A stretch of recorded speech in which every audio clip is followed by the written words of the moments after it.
உதகையில் முழு கடையடைப்பு காரணமாக உணவின்றி தவித்த சுற்றுலா பயணிகள் அம்மா உணவகத்தில் கூட்டம் கூட்டமாக உணவருந்தினர்.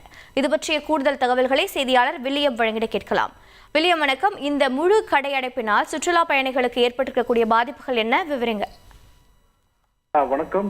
இ-பாஸ் தொடர்பாக வணிகர் சங்கங்கள் இன்று நீலகிரி மாவட்டத்தில் முழு அடைப்புக்கு அழைப்பு விடுத்திருந்தது.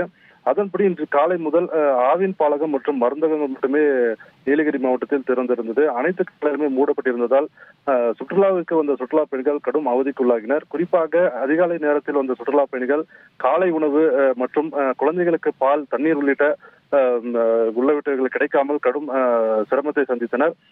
இந்த நிலையில் பேருந்து நிலையத்திற்கு அருகே உள்ள அம்மா உணவகத்தில் சுற்றுலா பயணிகளுக்கு தேவையான காலை உணவு கிடைத்ததால் பெரும் நிம்மதி அடைந்துள்ளனர். காரணம் ஏனென்றால் இங்கு முழுமையாக கடையடைப்பு நடத்தியுள்ள காரணத்தினாலும் உணவகங்கள் மற்றும் தங்கும் விடுதிகளும் மூடியிருப்பதால் கடும் சிரமத்தை சந்தித்து வந்த நிலையில் அம்மா உணவகத்தில் தங்களுக்கு காலை உணவு கிடைத்ததாக சுற்றுலா பயணிகள் தகவல் தெரிவித்துள்ளனர்.